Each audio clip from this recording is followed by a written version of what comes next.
All right, trying something new today, doing a little live session, and we'll see how this goes. I usually just record videos and then post them, but I'm trying to learn something new. So today, guys, I'm going to talk to you I'm going to answer the question, how long did it take to get my first deal? I've answered this kind of in different videos. I've just talked about how long it may take you to get a deal, how long it takes to get paid out, which are two different questions, right? But people specifically ask, and I don't think I've answered this, how long did it take me to get my very first tax sale overage deal? So let's talk about that today. If you know my story, or if you don't, let me give you some context. I first heard about overages through a course, an online course that I took. Well, it was a webinar, and then I purchased a course going through the webinar. And that's how my path started and my journey in overages. At the time, I was working graveyard shifts as a corrections officer at the Utah State Prison. So when I started this journey, I was working a full-time job, 12-hour graveyard shifts from 6 p.m. to 6 a.m. And so I would basically just dedicate a couple hours a day when I could to the overage business. Now, one thing that was good is at night, I could send emails out to counties. I could get my lists. I could send emails to people, but it was tough making phone calls. And so I can't remember exactly, but I think it took me a good, 4 or 5 months before I got my first deal signed. Maybe it didn't take that long. It probably took at least 3 months for me. And then again, it took a couple more months, probably 3 or 4 months to get the check. So that was my experience just getting started. Now I've had students that they just blow that out of the water. They get a contract done in less than 30 days. I've had many students do that. They get a contract signed in less than 30 days. For me, it took longer because I wasn't consistent. There were days where I didn't do anything. And that's why it took me so long, is because I lacked consistency in the beginning. And I just did what I could. And I was trying to do a bunch of other stuff at the same time. I was involved in wholesaling real estate, learning other strategies. I suffered greatly from what is known as shiny object syndrome. And when you are trying to do a bunch of things all at once, you don't get any progress in any of them. And that's what happened to me. So going back to the question, how long did it take me? Several months to get my first deal. Now there's two things people ask. People ask two different questions. One, how long is it going to take me to get a deal? And two, how long does it take to get paid? Those are two different things and two different timelines. So let me just clarify, what is a deal? What does that mean? My definition of a deal is when you have a signed fee agreement with someone to help them collect their overage. That's my definition of a deal. When you have a signed contract, a signed agreement, then you have a deal. So again, how long does it take to get to that point? It's on you. It took me several months. I've had students do it in less than 30 days. So it just depends. How much time are you going to dedicate? How consistent are you going to be? Now, the other half of that, how long does it take to get paid? And this is the worst part about this business, is you don't know when you're going to get paid. On average, my cases take 3 to 4 months before I see a check. Why? Because when you're dealing with county governments and courts, they work on their own timelines, and they're not fast timelines. So 3 to 4 months is the average. The fastest I've ever had a deal is 60 days. And that was a rare occurrence. I've had cases that take several months, 6 months, 7 months. but the average is 3 to 4. So I hope that gives you some clarity on those two questions, and also answers a question, you know, what was my personal experience? How long did it take me? Now, there's another aspect of this too. When I quit my job working at the prison, I restarted. I was restarting from scratch. I didn't have any leads. I didn't have any lists I was working. I was starting from scratch. And so, again, how long did it take me from when I quit my job to get my next deal, which would have been, it wasn't my first deal ever, but it was my first deal after I quit my job. How long did it take? I quit in September. I think I got my first signed contract in November. Now, September, I didn't really work a bunch. Me and my wife left for a time, so I don't really count September, but that's when I quit. That's when I left my job. I really started hitting it hard in October. November, I got my first contract signed, and submitted the claim, and then that ended up getting paid out in it was either the end of January, beginning of February. So think about that for a minute too. I quit my job in September. I didn't get my first paycheck until February. September, October, November, December, January, almost 6 months I went without a paycheck. That sucked. But you know what? That's the reality of this business. There's a ramp up time. There's a time where it's going to take a while for you to fill your pipeline with cases that are going to get payout 3 or 4 months down the road.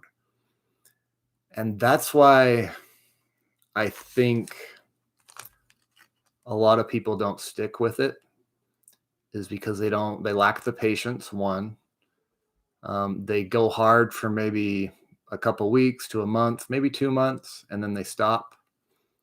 And then maybe they get 1 or 2 paychecks, but then because they stopped doing what was necessary, then they have to start over from scratch. So lack of patience, I think, is a downfall for a lot of people in this business.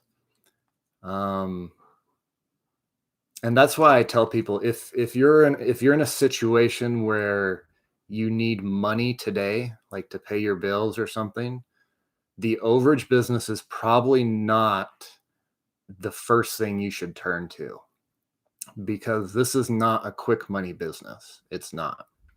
Are the paychecks good? Yes, especially compared to the time you put in. But if you need money like to eat today, you shouldn't be relying on overages as that source of income for you. You should be doing something else that brings you money in, whether it's a job, another business, whatever it is. But you should not be relying on overages to save you and to pay your bills that you need to pay today. So like in my case, when I quit my job, me and my wife, we sold our house, moved into the in-laws basement, so that we lived on our savings for those 6 months. We had that cushion. So I don't recommend people go that route. I don't recommend that you quit your job and go into overages, especially if you've never done your deal, or done a deal. I do not recommend that. I don't advocate that. You see, when I quit, at least I had a couple deals under my belt, so I knew that it worked. I had that certainty. And so there's another question. Should you quit your job? You shouldn't quit your job until you actually do a deal, in my opinion. So I hope that gives you some insights. Be aware of these things. Be aware of that it's going to take time to get paid. It may take, if you're working a full-time job and you can only dedicate 1 to 2 hours a day, that's enough to get started. But know that it's going to take time. It's going to take time to get your first deal under contract.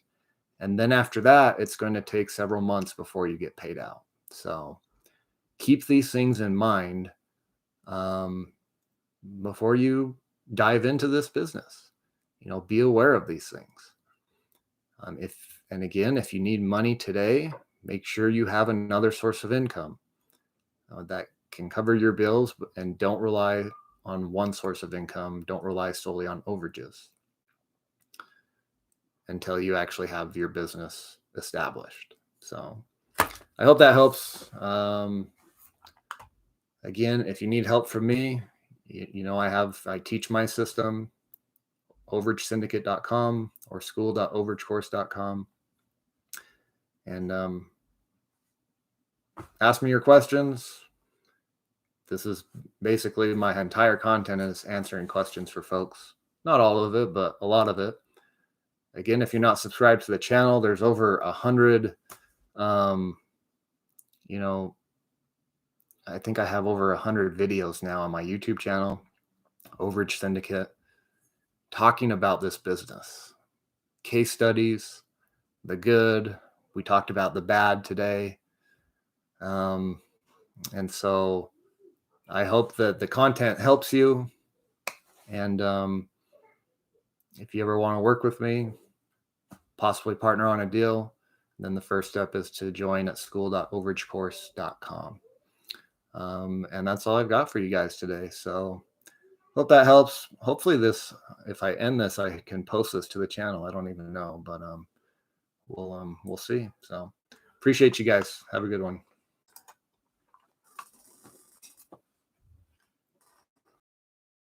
How many letters do you send out a month? As many as it takes. No.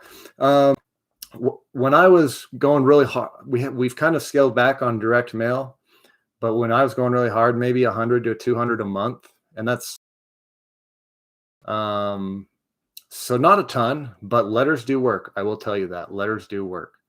I like to use any way you can differentiate yourself with your direct mail.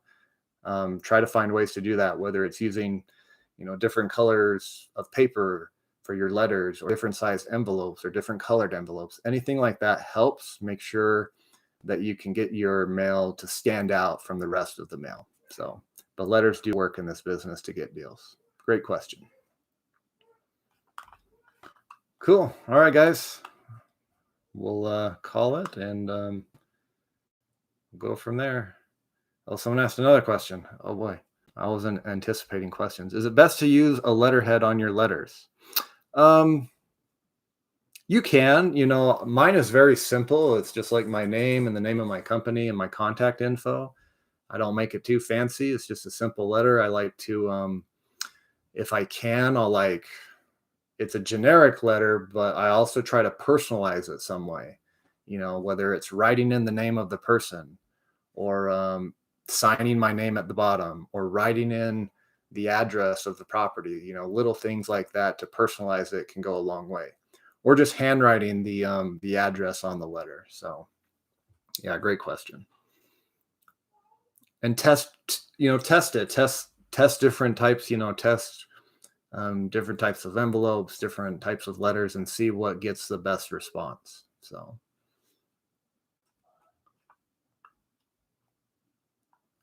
2 months. Yes, 2 months. I don't know what that means. Cool.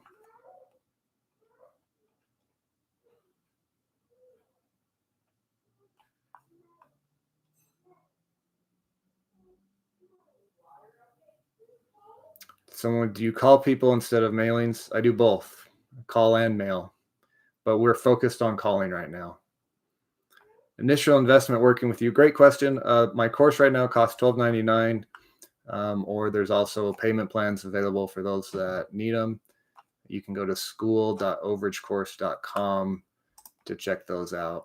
I don't know if I can, let's see if I can use this little chat thing here. I've never really done live, so. Best skip trace you use. I use several skip trace softwares. I've mentioned a free resource, a free skip tracing is truepeoplesearch.com. I use one called Accurant. Very good software, very hard to get, and very expensive. It's about $250 a month minimum for Accurant. And then if you go over a certain amount, they charge you, and depending on the reports you pull, a couple months ago we got a bill for Accurant for over $700, and that was just in skip tracing. So, but obviously we do a lot of skip tracing.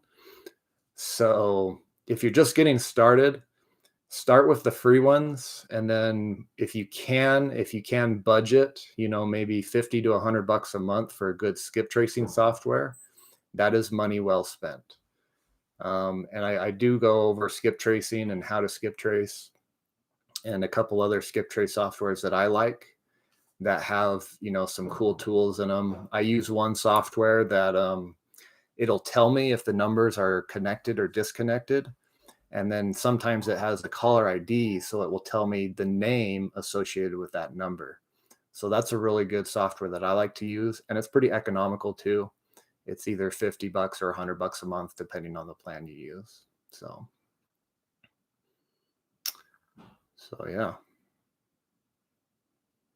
cool, awesome, guys. Well, that was cool. That was a cool little chat. I wasn't planning on that, but that was awesome. Got to answer some other questions, and yeah, I hope that helps you guys. And we'll see you in the next one. Have a good night.